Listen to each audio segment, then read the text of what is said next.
Okay, 17 January, Friday.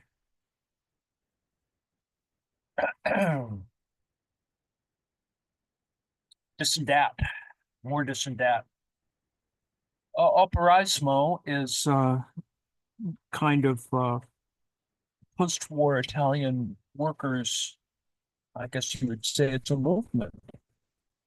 Uh, it was a reaction to kind of the orthodox approach to um, union activity, one that was more about syndicalism or worker autonomy and stuff. Uh, it has a somewhat prosaic name, I suppose. Has a lot of sort of theoretical stuff going on at the same time. And one of the reasons why some of us have become interested in Lucerto's work and a variety of other things, because that's sort of what the interesting thing about Italian politics in that sense is that it always has all of these things, secondary things going on. To that end, in Weekly Marks, I'm going to talk about some tomorrow and Sunday, probably, to talk about, spend some time talking about uh, criticism and ideology and a bunch of other stuff. We're going to look at a letter, maybe more, by Marx when he was 25, writing to Ruga, um, or Rouge, well, probably Ruga. Anyway, so anyway, let me stop stalling here. One of the things what we might think about is Marx's fragment on machines, and it is addressed by uh, Heinrich, among others. I'm going to start with a critical reading article by Martin Spence, um, noting, of course, that these are written, kind of in an earlier period, and one needs to get a sense of it. And it fits in kind of with the general attitude that we've had about revisiting, revising, reconsidering the issues that are pretty basic to, and once you sort of figure them out, then they begin to, it's easier to not have a big problem with labor theory of value. It's easier to sort of accept Marxism as a way of thinking about building one's criticism, that you can combine a variety of techniques, economic techniques, political techniques, etc., to make criticism or critiquing culture and politics in a more reasonable way, and without getting into tied up by certain ideological things. So anyway, more stalling.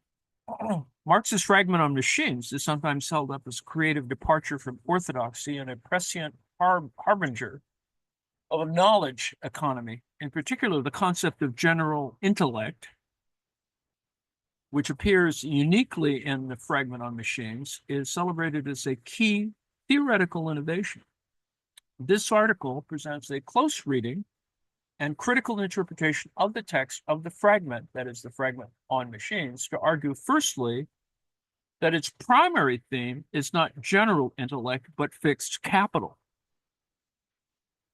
Secondly, that its emphasis on fixed capital is unduly narrow and productivist, leading to an equally narrow treatment of labor and value. And finally, it seeks to explain why Marx produced this odd work, so much out of step with the main current of his thought at the time and in the way that he did. Karl Marx's fragment on machines appears in the Grundrisse, written in 1857 to 8. The Grundrisse attracted enthusiastic attention when it became widely available in the 1970s. Negri, for example, declared it to be, quote unquote, the summit of Marx's revolutionary thought. And he singled out the fragment in particular as, quote, the highest example of the use of an antagonistic and constituting dialectic that we can find, certainly in the Grundrisse, but perhaps also in the whole of Marx's work, unquote. Radulski, too, was by the fragment, writing all excited by its enormously dynamic and essentially optimistic conception. For Negri, the Grundrisse transcended capital and revealed a new Marx beyond Marx. 40 years later, it retains its allure, and the fragment, written in 1991, 40 years later, it retains its allure, and the fragment has become particularly fashionable, celebrated as a signpost to a Marxist road not taken, and as a prescient harbinger of contemporary theories of cognitive capitalism. And, cognitive capitalism I'd mentioned before. It is a way of handling ideas about the knowledge economy, but at the same time, cognitive capitalism is one way in which you can describe the current problems of financialized capital, information as capital or capital as information, et cetera, et cetera. All of these things are there. And if you wanted to get at least some flavor of that idea, I think that's kind of generally what I've been fiddling around with, as you perhaps have noticed, to think about what counts as abstract labor, even looking at the kind of the first run at the idea of an abstract or abstracted labor in Capital Volume 1. However, all too often this enthusiasm for the fragment is based not on the argument which it actually makes, but rather on odd, suggestive words and phrases which crop up within it. General intellect is the prime example, a term which appears just once in the original text, but which has in recent years underpinned theories of immaterial labor and the reimagining of communism itself. So needless to say, Bastani, who does the, fully automated luxury communism, and of course, Hart and Negri, on Multitude, et cetera, et cetera. Dyer Whitford is probably one of the better people who talks about the information economy. Anyway, although the debate on the fragment has at times been heated, the present article is not a review of that debate. Instead, it goes back to the source, to the text of Marx's fragment. It presents a close and critical reading. Their close readings are, kind of standard for certain types of critical approaches. Close and critical reading of the text, paying particular attention to those words and phrases which cite some of his present-day interpreters. And inevitably, this critical reading brings us up against its eccentricity, because it's both critics and enthusiasts, a Marx enthusiast, have observed, Heinrich et al., the fragment is radically at odds with the broad body of Marx's work, out of step with the continuing meditation which characterizes the main current of his thought from the Paris manuscripts, that is, the economic and philosophical manuscripts, through to Capital. This faces us with a choice. We may choose to embrace the fragment, but we should be clear that the price of doing so may be to distance ourselves from much that is precious in Marx's thought. Or we may choose to hold on to the main body of his work and the continuity which characterizes it, in which case we may find the fragment is a case of not of Marx beyond Marx, but rather Marx against Marx. But whichever choice we make, we surely owe it to Marx himself to try and understand what he was up to when he sketched out this odd, brief piece of work. Now, let me break here for a second and note that you could probably make the same argument about Marx's poetry and other things that he did. So, whatever. And probably be a dissertation on the carbuncles. Anyway, the first two sections of the current article address the question of the fragment's primary theme. The first section summarizes the overall argument and submits that its primary theme is fixed capital, while the second section examines the place of general intellect in the fragment's argument and finds that it is of secondary importance. Having established fixed capital as the fragment's primary theme, the article then goes on to examine the implications of this for other key categories. The section on labor and value compares their treatment in the fragment with their treatment elsewhere in the Grundrisse and in Capital. Machinery and workers compares Marx's discussion in the fragment with that in chapter 15 of Capital. And in the final section, explaining the fragment, the article offers some suggestions as to why Marx produced this strange piece of work in the way and at the time that he did. The article therefore makes use of the retrospective reading strategy which other writers have adopted in interpreting the Grundrisse, using capital as a point of departure to revisit the earlier work. More specifically, it uses this approach to argue that the fragment must be understood within its own creative moment, as a piece of writing committed to paper by Marx as part of a larger text and as part of a larger process of self-education. Let me break there for a second and remind you, of course, Marx read a lot and wrote a lot about different things, including, natural history and, geology, and he's really obsessed with soil science for a while. So all of these things are important, and not because they were just sort of arcane interests, but rather they have some implication of sort of the general kind of critical theoretical apparatus that Marx is building. Number two, fixed capital. The Grundrisse, that is outline or plan, or foundation perhaps, is a collection. Outline or plan is probably better. It's when you look at a plan or elevation for a building, let's say, that's the blueprints. It's a collection of notebooks in which Marx resumed his economic studies, which he had put aside for some years in response to the international crisis, which broke out in 1857. Note that there was panics, a whole bunch of stuff occurred in 1857. These notebooks were never intended for publication, were solely for his private use. Understandably, therefore, they read quite differently to his published works. The Grundrisse is not carefully composed, corrected, or cross-checked. It is loose, freewheeling, with broad themes, constantly revisited from different directions and in different registers. Arguments and categories seep out in the course of repeated passes and iterations, edging towards clarity, like most of us. Marx's state of mind while working on the Grundrisse has been variously characterized as frenetic and genial and inspired intoxication. The passage, which has come to be known as the Fragment on Machines, was written by Marx in February 1858. The title, however, is not his. Fragment on Machines is the English rendering of the Italian Frammento sulle macchine, coined by Renato Solmi for his translation of the passage, published in Quaderni Rossi in 1964. So it's a pretty tortured path. Solmi's title is regrettable because the whole thrust of Marx's argument is that machines, in the plural, standalone tools and simple devices, are being replaced by, quote unquote, an automatic system of machinery in the form of fixed capital. Fragment on Machinery would have been a more appropriate title, but Fragment on Machines is what we have. The fragment's argument can be summarized as follows. In its drive to increase the proportion of surplus labor time relative to the necessary labor time, and thus to increase the magnitude of surplus value produced, capital informs the labor process, replacing individual skill-based means of production, that is, hand tools and simple devices, with fixed capital in the form of an automatic system of machinery. Now, obviously you can project that onto computers, among other things, robots.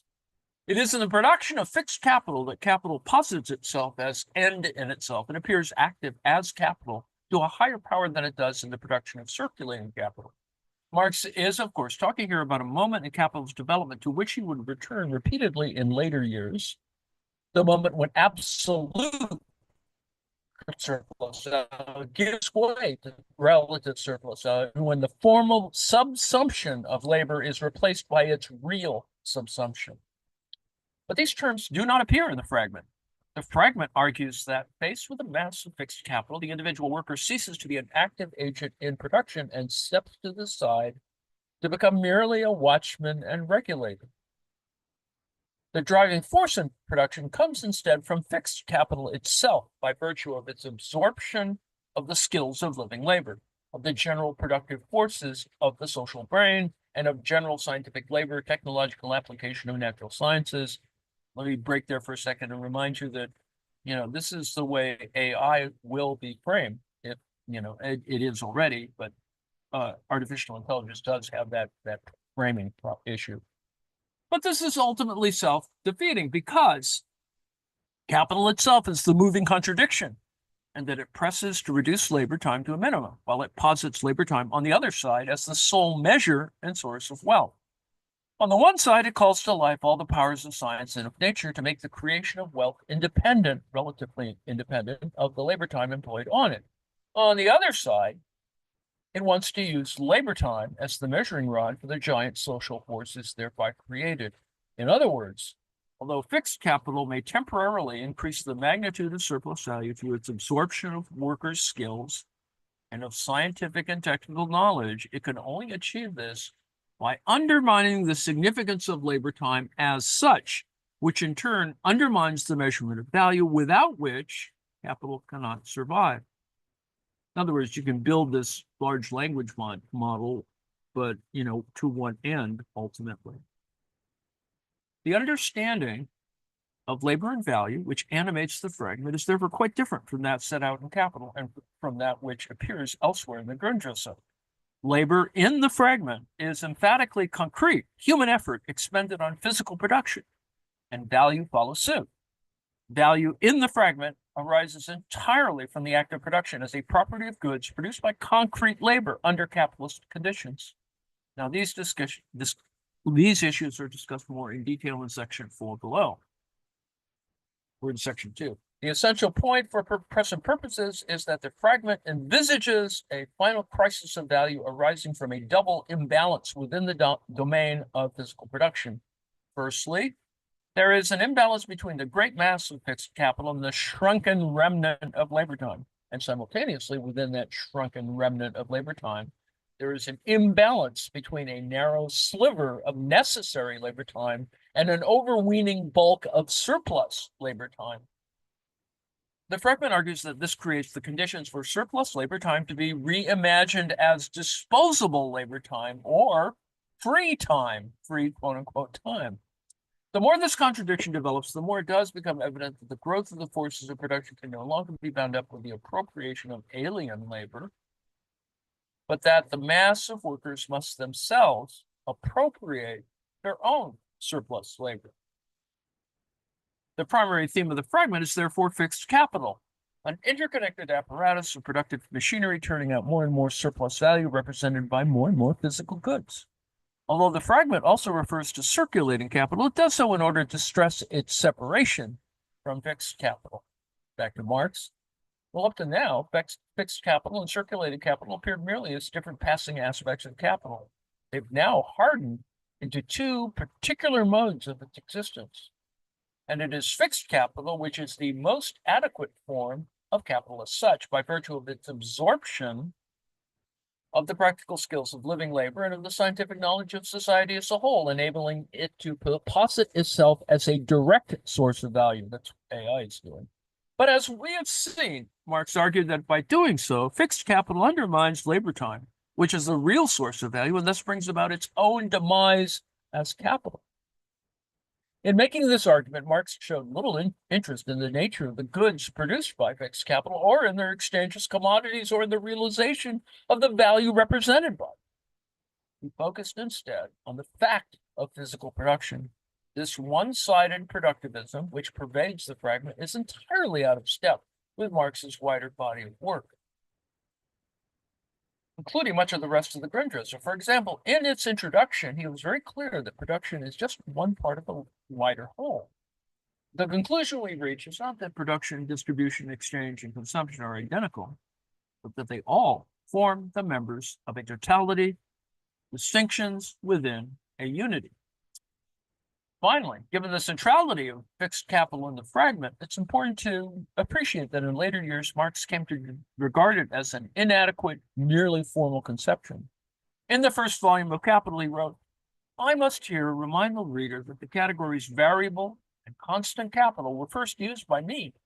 Political economy, ever since the time of Adam Smith, has confusedly mixed up the essential distinctions involved in these categories with the mere formal differences arising out of the process of circulation of fixed and circulating capital."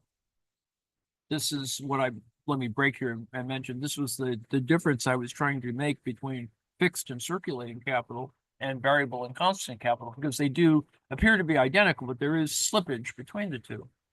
Now, but the Grundrisse was produced almost 10 years before Capital, and at the time of his work on the Grundrisse, Marx was still working with both sets of terms. He had not yet made a distinction between constant and variable capital as theoretical categories predicated on the inner presence of value on one hand, and fixed and circulating capital as pragmatic, empirical notions concerned with the allocation of resources within a business on the other.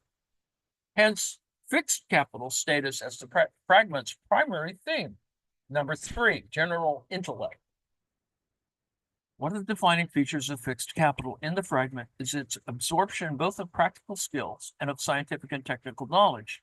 General intellect is one of the several terms used by Marx to refer to this knowledge.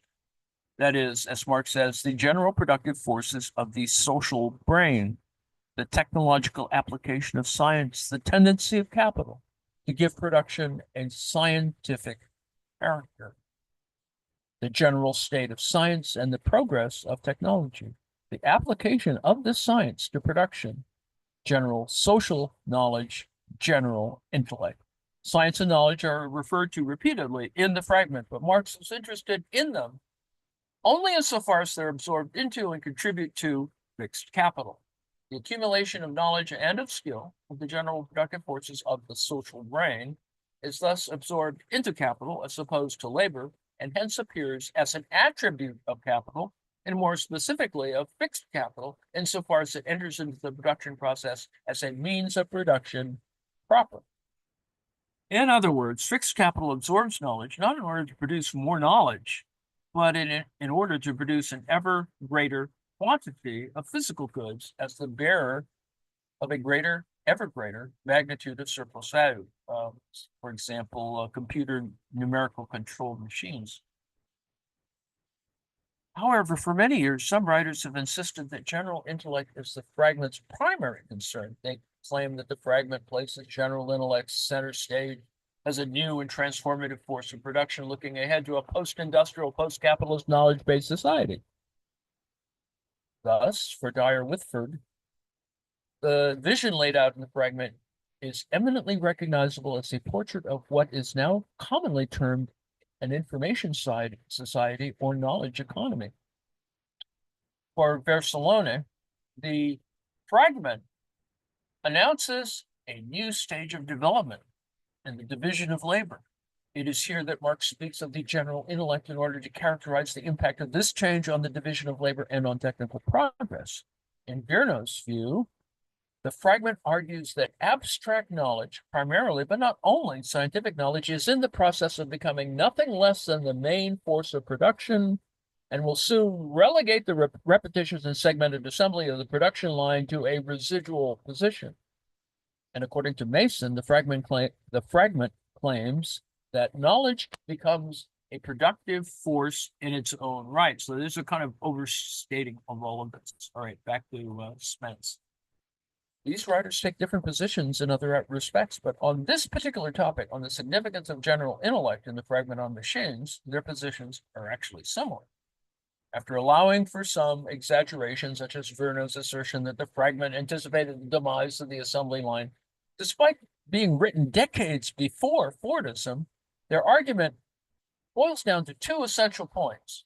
Firstly, that general intellect is something new, called into being by the developments described in the fragment, and secondly, that it is a powerful and transformative force of production. Marx referred to general intellect and identified it as a force of production just once. The relevant sentence runs as follows. This is Marx. The development of fixed capital indicates to what degree general social knowledge has been a direct force of production, and to what degree, hence, conditions of the process of social life itself have come under the control of the general intellect and been transformed in accordance with it. If this sentence is taken by itself, it is tempting to interpret it as identifying general intellect, or quote-unquote general social knowledge, as a new force of production destined to transform and control social life. But a more careful, contextualized reading reveals a rather different meaning. The sentence quoted above appears at the end of a passage in which Marx emphasized the monstrous disproportion between the labor time employed and the real wealth created by fixed capital. He rounded off the discussion in a paragraph which begins, nature, this is Marx, nature builds no machines, no locomotives, railways, electric telegraphs.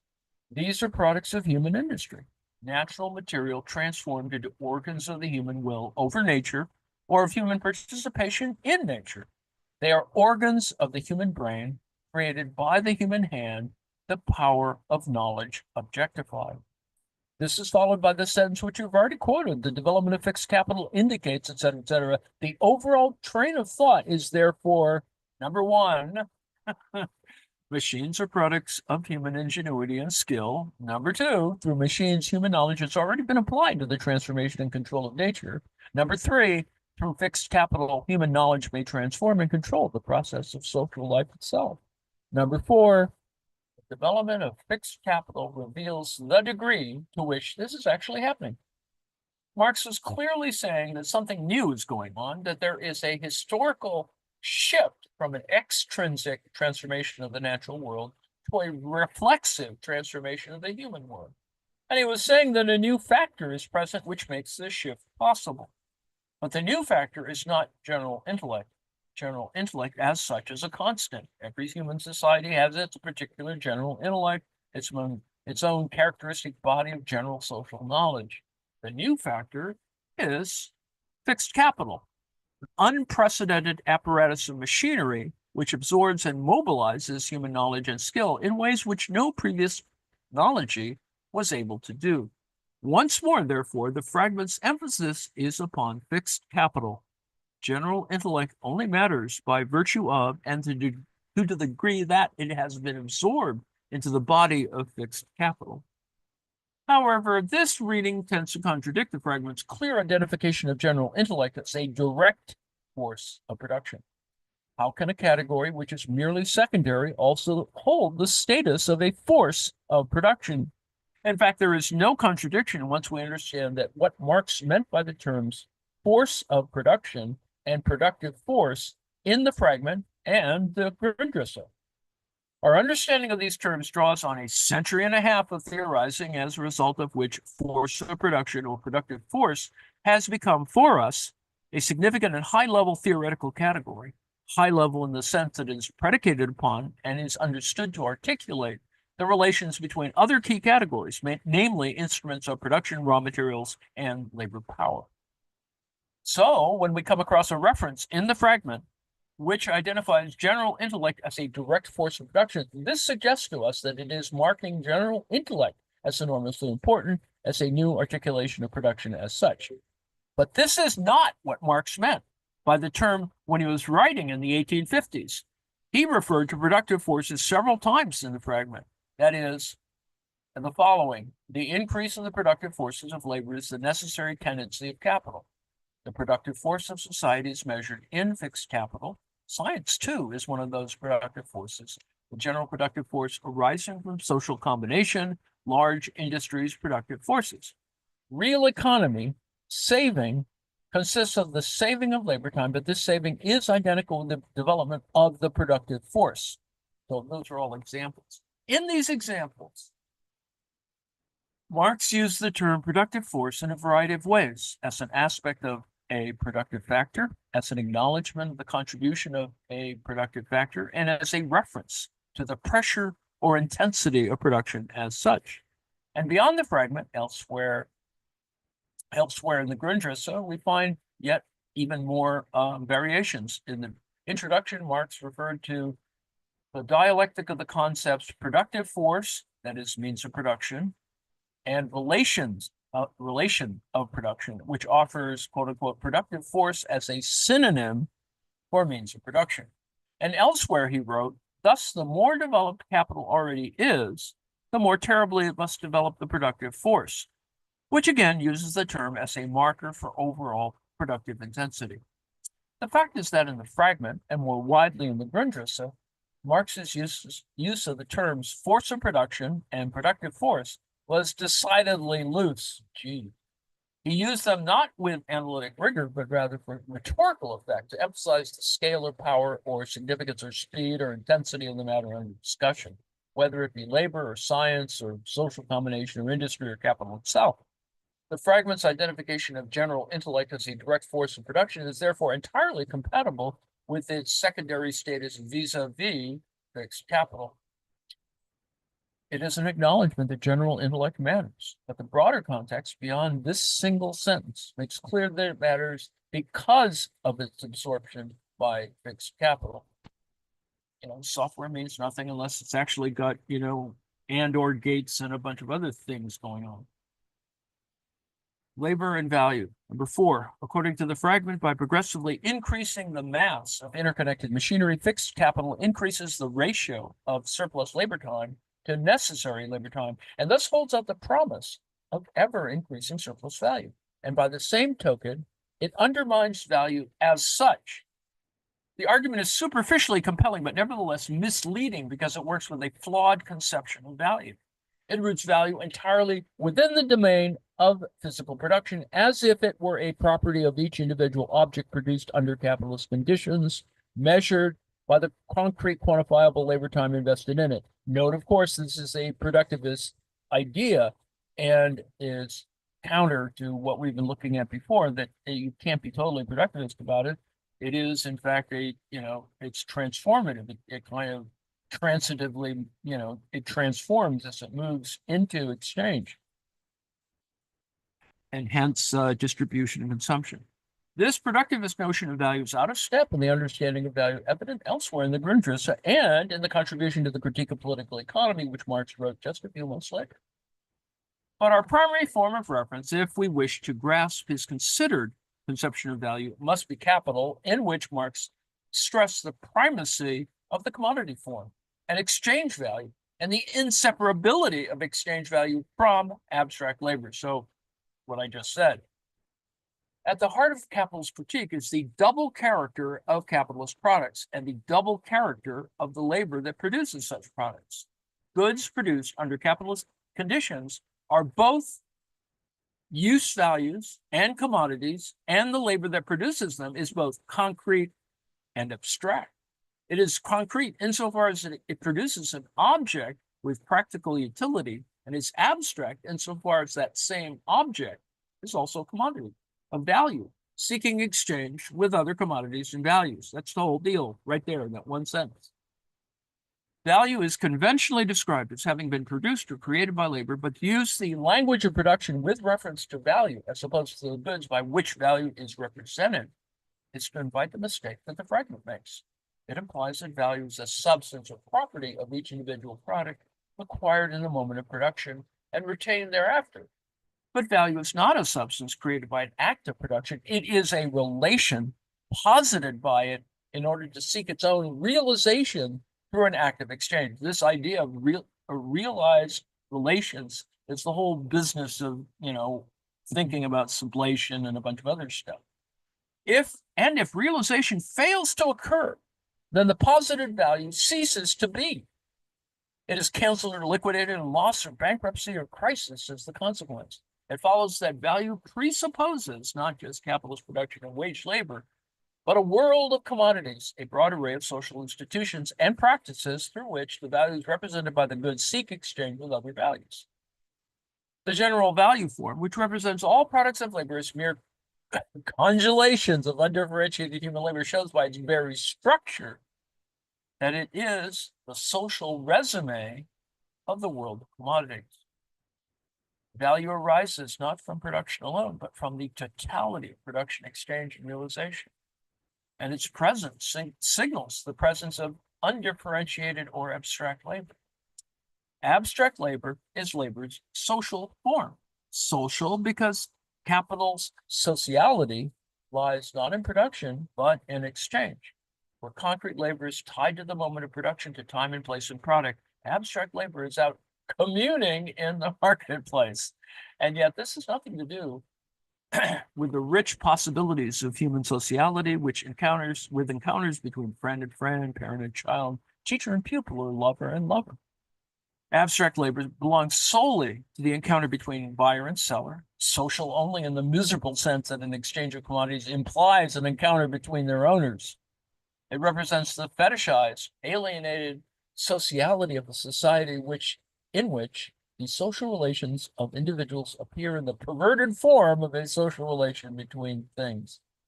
Heinrich characterizes abstract labor as a relation social validation, and so it is. But what it validates is a perversity, a validation of value by value. So it's a kind of meta distinction, needless to say. Commodity production, commodity exchange, warped sociality, and alienation are therefore bound together in value. And in parts of the Grundrisse, Marx is clear about this. The reciprocal and all-sided dependence of individuals who are indifferent to one another forms their social connection. This social bond is expressed in exchange value, by means of which alone each individual's activity or his product becomes an activity and a product form. The individual carries his social power as well as his bond with society in his pocket. The general exchange of activities and products, which has become a vital condition for each individual through mutual interconnection, here appears as something alien to the autonomous, as a thing. In exchange value, the social connection between persons is transformed into a social relation between things. That's the end of Marx's quote. But you can imagine that's kind of what goes on, swipe left or whatever. This anticipates capital's understanding of value to a striking degree. All that is missing is abstract labor, a category which Marx had not yet developed. However, a very different understanding of value animates the fragment. In the fragment, Marx offered a narrower view in which labor is straightforwardly concrete. Value is straightforwardly created by labor during production, and capital's crisis arises exclusively within the domain of production without reference to commodity exchange or value realization.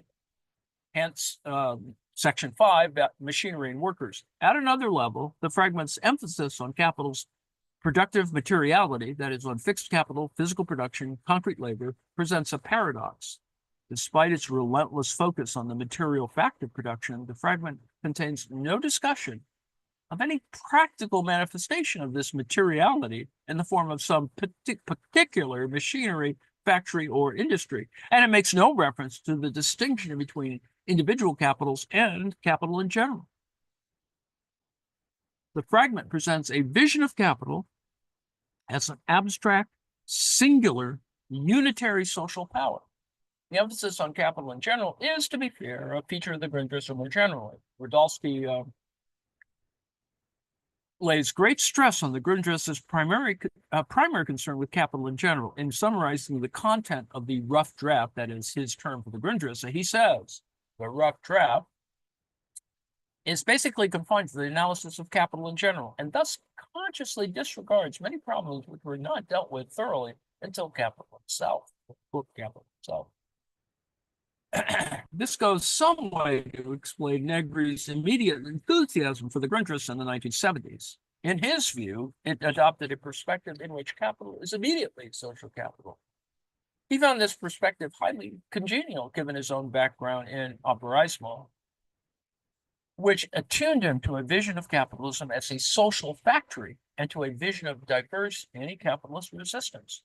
And in the years since, Negri has been remarkably consistent, continuing to argue that there is a unitary social power, whether it goes by the name of social factory, planning, or empire, and that it is subject to diverse revolutionary challenge, whether by the working class multitude or immaterial labor. In the fragment itself, however, the revolutionary agency is far more narrowly conceived. It consists of those workers who are retained to service and regulate the apparatus of fixed capital, and thus contribute labor time to production, techs as opposed to tech bros. Labor time which is unevenly divided between a sliver of necessary labor time and a bulk of surplus labor time. The fragment argues that these workers are uniquely in a position to appropriate their own surplus labor at the time of crisis. There is no suggestion that this appropriation comes about through their own initiative, through industrial organization, or through political mobilization. The revolutionary crisis is rather presented as a matter of systemic logic, as the necessary and inevitable telos the hubris of fixed capital. Now, this is quite unlike Marx's discussion of the same issues a decade later in chapter 15 of the first volume of Capital. Chapter 15, like the fragment, deals with the shift from manufacturing production using hand tools and simple machines to factory-based industrial production using interconnected machinery. That's a line of production. But it deals with it at greater length and in a very different manner. There's a difference, firstly, in terminology. We've already seen that by the time he came to work on it, had rejected the concept of capital. No surprise to find that it is absent from chapter 15, which refers instead, depending on context, to constant and variable capital, modern industry, an organized system of machinery, and so on. So you can see that one precedes the other, has that kind of precedential difference. That is, constant and variable capital allows for one to be less fixated on machines, objects themselves, and to rather talk about them as a system of constant. Secondly, in the fragment, Marx discussed fixed capital in the abstract, without reference to any particular system or machine or industrial sector, or any particular country or time period, as if the character or destiny of fixed capital were simply given, regardless of context. In chapter 15, Capital, however, he dealt constantly in historical specifics and contingencies. He described the ways in which modernization in one sector drives modernization in other sectors. He stressed that different ratios of necessary labor to surplus labor in different countries and industries have different implications for the introduction of modern machinery. Excuse me, Anne, your volume went down by half. Oh, I don't know.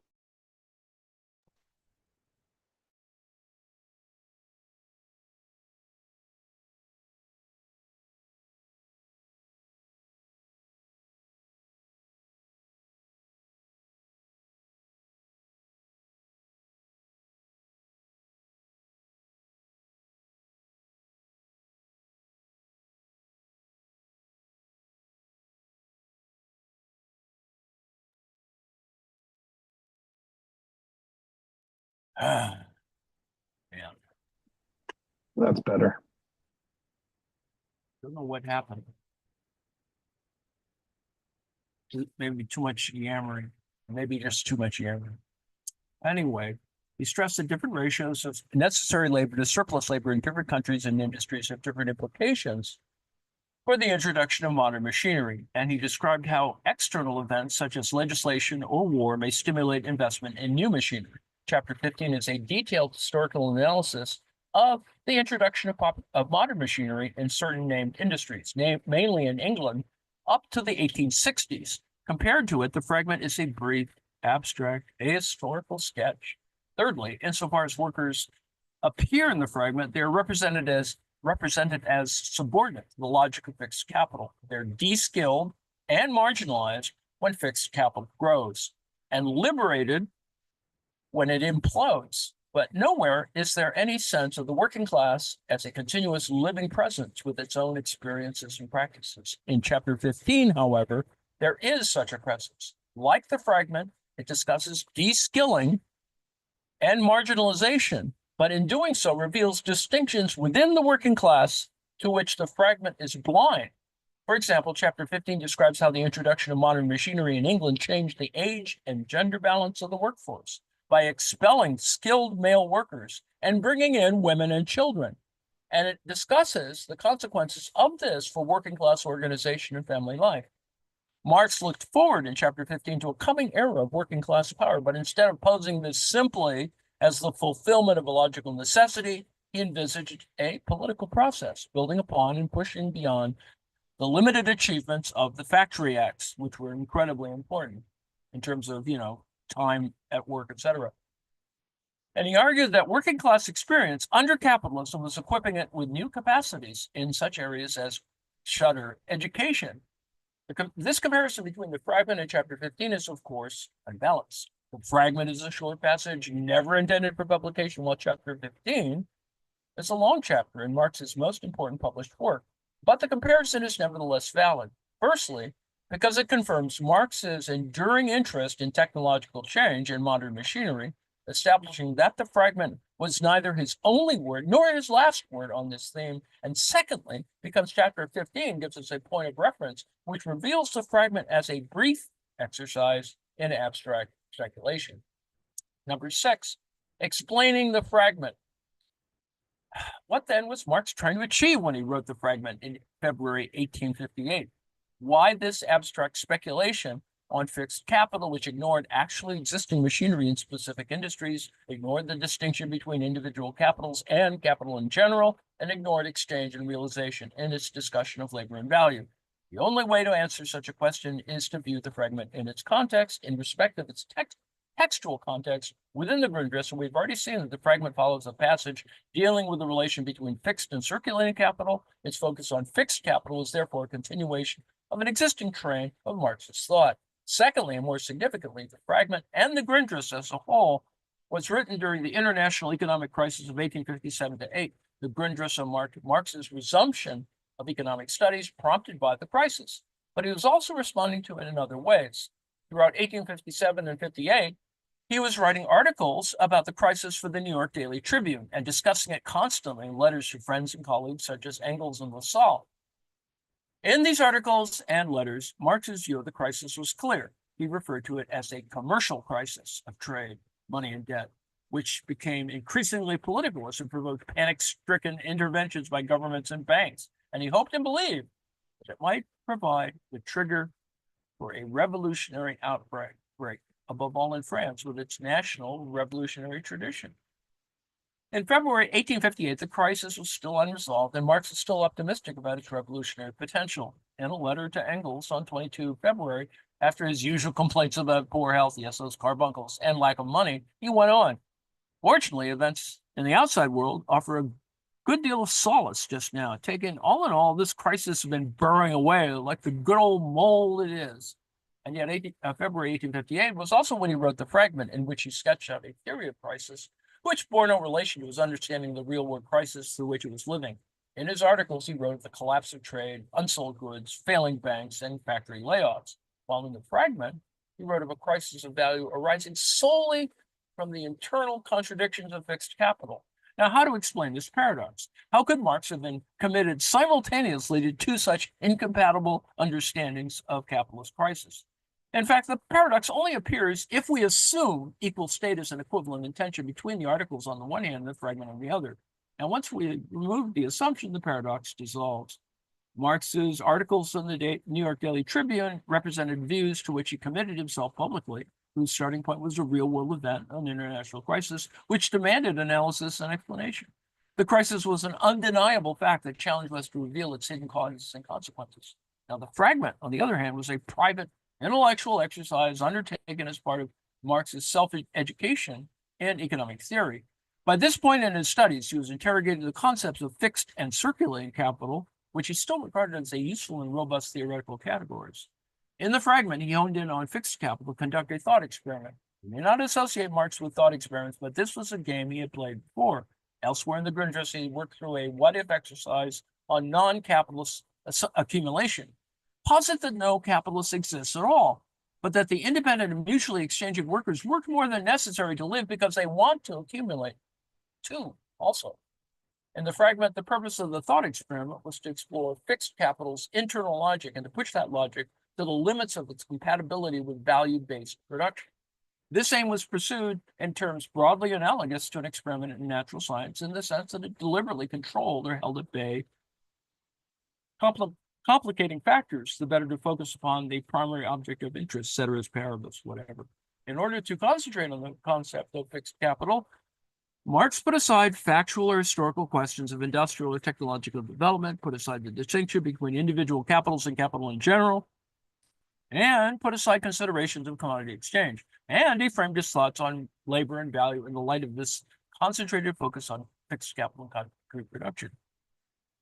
Marx said the thought experiment was, however, bound to fail for two reasons. Firstly, the concept of fixed capital upon which the whole exercise is predicated is not a robust theoretical category. It is, as Marx observed in Capital, an inadequate and merely formal conception. And secondly, A thought experiment, those social theory is an entirely different matter from a controlled experiment in natural science. The categories of social theory and those of natural science belong to different cognitive orders. And whereas an experiment in natural science should be in principle be verifiable or falsifiable or both, a thought experiment in social theory cannot be either. Yes, that's behavioral economics at work. It is likely to generate, not clarify, but rather a spurious and misleading simplicity, which is exactly what we see in the fragment. Insofar as the fragment was an experiment, it was therefore a failed experiment, significant that Marx never sought to develop or elaborate his argument in his later writings. The implication of that, if you remember the thought about it at all, he probably regarded it as a dead end. To conclude, finally, what does this interpretation imply for the contemporary debate on cognitive capitalism? Put brutally, it implies that the fragment has little to contribute to this debate. The fragment is not a harbinger of a knowledge economy, and its reference to general intellect does not have the status or meaning sometimes attributed to it. And it is flawed more broadly in that it fails to make use of the rich conceptions of labor and value which characterize the main body of Marx's work and which are an essential starting point for Marx's contribution to the debate on cognitive capitalism. And yes, there is a debate on cognitive capitalism. We see lots of examples of it. And I hope that we can do that here as well. Note, of course, references, Bastiani's Fully Automated Luxury Communism, a manifesto, some other really worthwhile things that we probably should look at Diane Elson's kind of trigger for all of this activity in 1979. Anyway, stuff. So I've gotten to the end of my yammering. I've exceeded my time. After hours is at 7 o'clock. The Twilight Zone is later as well tonight, and I'm going to go prepare for that. Let me see if there are chat questions. Yes, James, we'll never have socialist revolution if we can't be loud. Indeed. It is about loudness. Hearing that and not hearing more interventions at all, I will, let's see if I have the live stream. I don't. Joe, if you could cut the live stream, that would be great.